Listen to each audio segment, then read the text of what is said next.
ассалому алайкум подписчикони азиз, умедворам ки ҳама каса сиҳат сарбаланд хонаводу тинҷ ҳастем. Рӯзи сайди ҷамъа ба ҳар яки шумо муборак бод боша. Парвардигор аҷр савоби ҳамаи рӯзи ҷамъаи ма рӯзи сайди авем ҳамаи моро насиби рӯзӣ бигардона ки ин рӯз беҳтарини рӯзҳои худованд дуо кунем аҷра ки ҳамаи ғарибу мусофирро дар паноҳи исмат шида боша барори икро сарбаланди хонаводи насиби рӯзӣ ва ризқи ҳалолу фаровон ба ҳар яки мо насиб гардона. خوش آمدید به کانال بختر. ما حاضر حضور داریم در مال بازار حاجی شریف شهر بختر. شروع می‌کنیم نوار ای غنوجینای نوزویده بهترین غنوجینا جینا را نوار می‌کنیم. بهر شما برادران عزیز یک تایی لایک کرد دریغ نداره. подписаться کنید کسانی که مهمونان. برادران عزیز نوارهای ما بهر شما بهر همین نوارهای ما یک تایی لایک بزنید.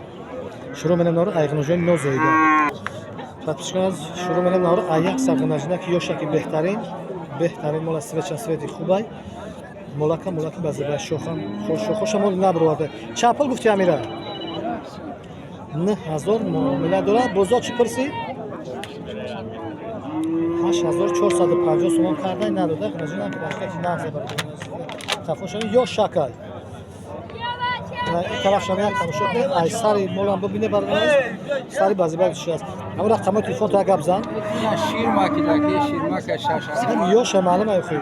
نمره تلفن تا بگو 915 56 82 برای به همین رقم زنگ خرید غنجنا که بهترینه رادون با 3 سال غنجنا که بهترین برای بوختیدن هم میشن این سیاش برای مول کردن ضرورت داره چند پولی گفتی یارا؟ میشه 11000 میگه بازار چی پرسی؟ بازار 9700 تومان کردن سیاه ندادهش بابا کمایی نزده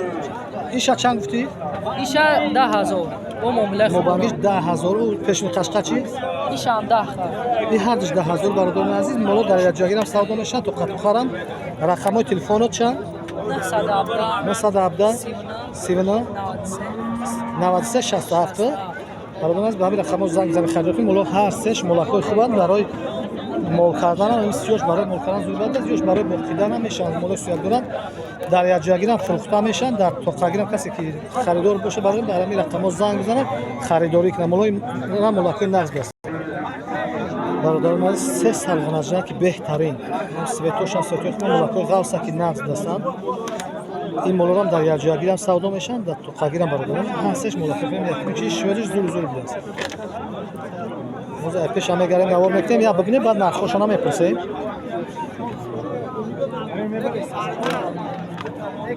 چپلی گفتی؟ چند برادران عزیز 12000 معامله دارن ایش 11000 ملاکای نغز دسته هم یکمگی شنوار برادران عزیز ای طرف هم ببینیم مورو ایا آدم بزرگ معامله نغز میکنه در یک جاگیر فروخته میشه تو قرار یگان چی پرسیدن یورا هر یکم دیما 21000 کردن نداده خلاصه که معامله نغز رقم تلفن تا بگو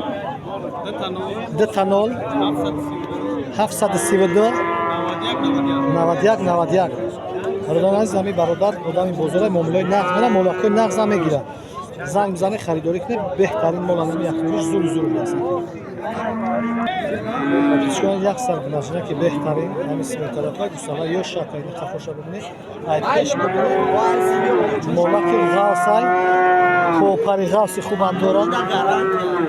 دهنیم گفتی؟ دهنیم ازور میگه در یک چون زرم نیتی میگه مولاک نازه مولی غاص بدست اما رقم تلفن هم بگو 903 62 18 برادر کسی که مخفول نشه همین مولاک به همین رقم زنگ بزنه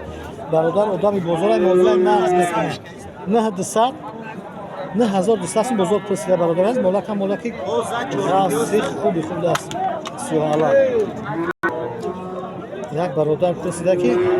سالای مایدن از سیونکک برادر یعنی دید غنجنا که بهترینن مولاکای فسونا کن غنجنای مایدن یک برنامه بکنیم تماشا روز نخ نوشا میپرسم میگم تو یا هر شانس ما چندی گفتی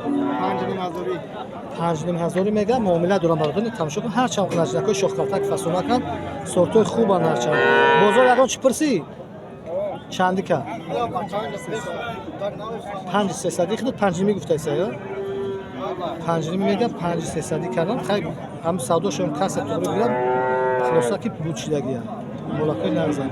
میشم ساعت فاصله اینه اون سه سرمجین دیگه 5000 میگه این یک میشه 4000 کردن همین موبایلش 4600 تومان کردن اون لوانگی چند سوم کردن میداشه 4000 کردنش هم شام 4000 کردن مثلا که نرخ نوای مولای مایدر هم ببینه برادر که چند کس پاکسکوپ هست که دوسالچای مایدر اکا نوار نمیگه نه این روز بارش مو دوسالچای مایدر هم نوار رفتن ببینه هستش غناجی نکن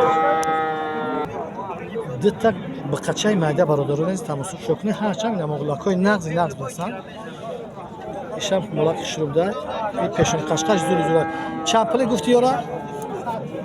ایشا هفتنی میگم سودو میشه ایشا ششنی نمی قشقه هفتنی مازو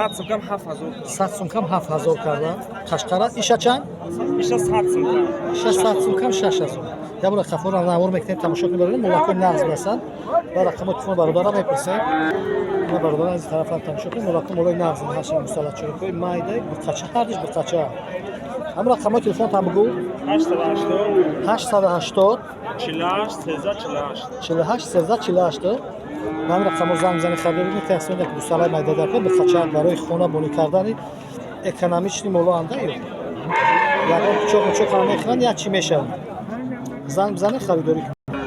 یک سر به خاطر که مایده به خاطر شروع دست چند سوم گفتی 8500 میگم معامله دارم مولا که نغزه روزی یا شامی پرسید خاطر علاره 9000 میگم معامله دارم به خاطر نغز دست Azor farkatış 8000 bu muamele Mulakan moy nazar alaçaş zurbadas taşı 6800 رسیده سودان نرسید نه با یک بخشه که بهترین به خاطر هم شروع یک تای لک بزنه برادران بهترین بخشه 8500 میگم معامله خوب داره بازار چی پرس برادر بازار 7900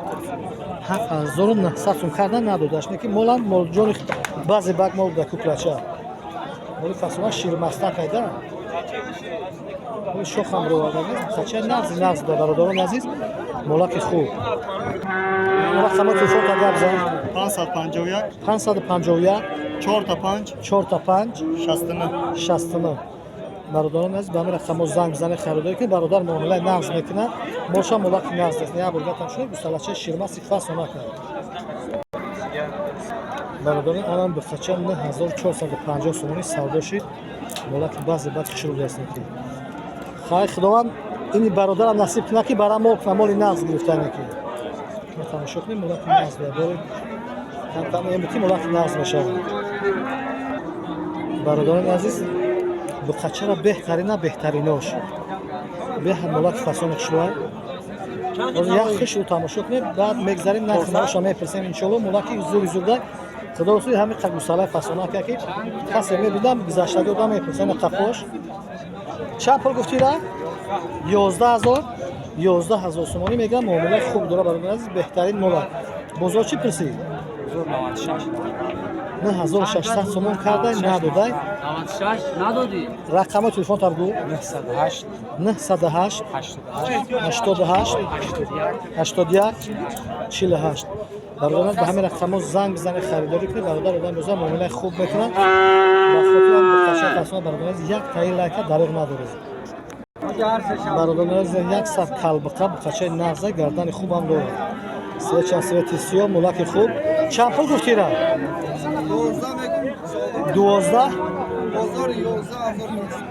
12000 میگم بازار 11000 کرده یکان چی بالا شما میگم میتونیش باشم لکن نغزه هم رقم تلفن تا بگو که اگه کس نخونش زنگ میزنم میپرسم 904 23 51 15 آخرین رقمش برای از زنگ بزنه خرید کنیم ملاک اینا ملاک نزده برای این دفعه دیگه میشه موری برای از یک تا خچه مایده دیگه ملاک خوبه 10,000 мега муомила дора. Бозор чанд кард? 83. бозор 8300 сум карда. Нақшам дастаст барода ми мол иншоалло ки қимат аст, мола ки нақс даст. Мола ки сорчам сот хунда. Ам рақамои телефон та бигу барода. 93 93 747 747 1407. 1407 бародар аст ба ҳамин рақамҳо занг бизанед харидорӣ кунед иншоалло мола хуб лаба Muhammad Said. ном якам Маҳмад Саид номи доштааст иншоалло ки бо номшам гуфтааст молакшам ои нақс аст тамошо кунед фигура хубам дорад. бародар аст дар ҳамин ҷо мо бо шумо худоҳофиз мекунем то наворҳои оянда. худоҳофиз бародар аст яктаи лайка дареғ надоред бизанед иншоалло ки мо баҳри шумо наворҳои хубу ҷолиб мекунем. наворҳои моро баҳри шумо то наворҳои оянда. худоҳофиз.